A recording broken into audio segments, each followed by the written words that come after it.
The GoPro Hero 11 Black and the DJI Osmo Action 3 were both released on the same day within an hour of each other, which means I didn't sleep much because I got a video out on both of these cameras that day. To check those videos out, there's links in the description below, but there is one burning question still. And the burning question is, these cameras are packed with features, but if they overheat, doesn't matter how many features you have, your camera it's overheated. And today we are gonna do a head-to-head overheating comparison test between these two new cameras. Will they overheat? And if they do, how long until they overheat? While we're testing these cameras, we might as well bring in some friends of theirs. There we go. These guys, we are gonna test all 5 of these cameras because, I don't know, I'm a glutton for punishment. So all in here, we're gonna have the GoPro Hero 10 with Enduro battery in there. We're gonna have the GoPro Hero 11 with Enduro battery, the Osmo Action 3, which they say will not overheat at 4K 60. We're gonna find out. The DJI Action 2 and the Insta360 One RS. These are kind of the cameras these are the biggest cameras out there. These are the ones that you would be choosing from if you were gonna go buy an action camera today. And this overheating test is gonna be super simple for these cameras today. We're gonna run all these cameras at 4K 60. Now obviously the GoPros can go up to 5.3K 60, but these cameras can't, so that would be an unfair comparison. To make it an even playing field, 4K 60 across the board, and then we'll go to 4K 120 frames a second and just see who overheats first. Okay, let's go over a few parameters. This room in here is temperature controlled to 75 degrees. I know that it makes sense to do a real world comparison test, but if you're trying to repeat it over and over, every time I go out in the real world, it takes me half a day to do this test, and the temperature changes throughout the day. So in here, I can keep it at 75 degrees. Now in previous tests, I would test the cameras just sitting on my desk, and everyone was like, you can't do that. You need airflow underneath them, so you gotta lift them up.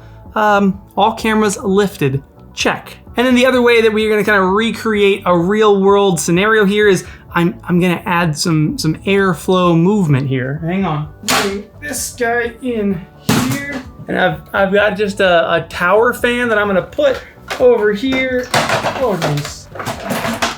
I'm just gonna put that tower fan back there, and it's just gonna kind of blow back and forth on low, just like movement of the air. Like if you were outside sitting somewhere, there might be a light breeze. Not a lot of air, not crazy wind to cool them off, just to move the air around the cameras. So again, trying to recreate a real world situation, but in a controlled environment so we can test the cameras over and over again. And I will be using this guy to get a good reading on each of the cameras so we can have kind of a before. They're all at like 80 degrees. Almost all of them are 80 degrees. So after each heating test, I just gotta recharge them, cool them back down, make sure that they're all 80 degrees ready to go, and then we cook them again. All right, without further ado, let's test these cameras.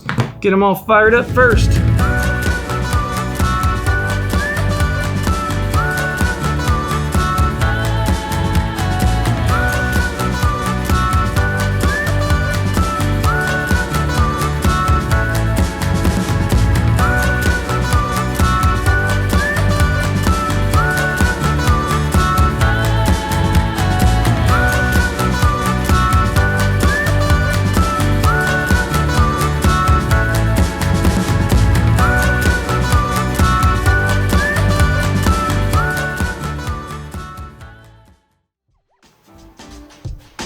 Good morning.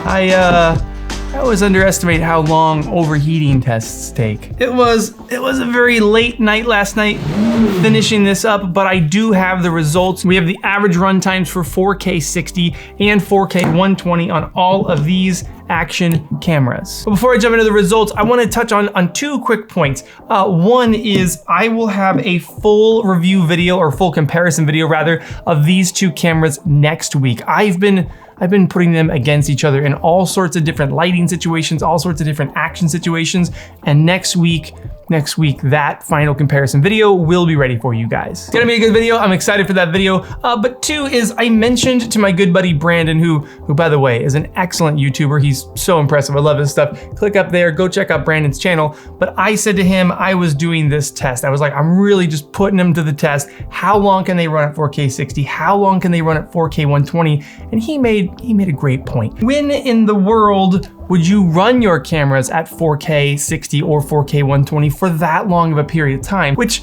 he's got a great point. This is not a real world, this is not how you should be using these cameras. How I use these cameras at 4K 60, to be fair, I do run them a lot at 4K 60. At 4K 120 though, I'm shooting short clips, like maybe 1 minute, 2 minute max. I'm not really running these cameras a lot at 4K 120 because, again, expectations are important, and I know that small cameras have an issue offloading heat. There's just not much surface area on these guys. This is a stress test. We are like just trying to really stress these cameras, and high frame rates is the way to do it. Which of these 5 cameras is able to handle the pressure? Let's get into the results. Okay, at 4K 60, running all these cameras, the very first one to die, and it wasn't of overheating, it was of battery, was the DJI Action 2 at an average of 42 minutes and 12 seconds, which to be fair is pretty good. Now, I am in the US, so we have high heat mode on this camera. If you are in Europe, the UK, or Canada, I believe, and maybe some other countries, you don't have high heat mode, so it's gonna be significantly less. Go click that video up there to see about what your runtime would be on this camera if you're in one of those countries. Next up, at 46 minutes and 32 seconds, and this was an overheat, is this guy, the GoPro Hero 10 with Enduro battery. 46 minutes and 32 seconds though, I'm impressed that it did that. I believe that's because of the Enduro battery in there. The next one that was also a battery dead and not an overheating was this guy, the Insta360 at 1 hour and 7 minutes. The battery died, it did not overheat. Very impressive. Which just leaves the big dogs, the GoPro Hero 11 versus the DJI Action 3. Which one of them overheated first? The GoPro. But the GoPro made it 1 hour and 9 minutes on average, and the battery was dying before it ever overheated. I never saw overheating on the GoPro Hero 11 at 4K 60, which is a massive improvement. Again, the Hero 10 with Enduro battery with all the new firmware, 46 minutes and 32 seconds, and now the Hero 11 is going 1 hour and 9 minutes. This guy did overheat at 46 minutes, and this guy, the battery just died. But the winner and new champion is the DJI Action 3. They really focused on thermals on this camera, and it made it 1 hour and 18 minutes before, same thing, the battery died. This camera never overheated. Very impressive. This is our new champion. This guy had 1 hour and 8 minutes, and this guy at 1 hour and 18 minutes, 4K 60. Again, both numbers that I would not put those, I would never run my camera for an hour at 4K 60, but again, this is a stress test, Brandon. Okay, jumping to 4K 120 frames a second. The first thing up is this camera does not do 4K 120 frames a second, so it is disqualified from this test. And then of these 4, the first one was an overheat, and that was the GoPro Hero 10 at 13 minutes and 42 seconds on average. Not great, not terrible, honestly. Again, when you're doing shorter clips, you're probably gonna kill the battery before it overheats, but if you were to just run it straight, 13 minutes and 42 seconds is what you can expect out of the Hero 10 in these conditions. And then soon after that, at 14 minutes and 38 seconds, was this guy. It overheated. Again, I'm in that high heat mode, so check to see if in your country you have high heat mode on this camera, but if you can expect about 14 minutes and 38 seconds in high heat mode, which again brings us to our big dogs, the GoPro Hero 11 versus the Osmo Action 3. Which one overheated first?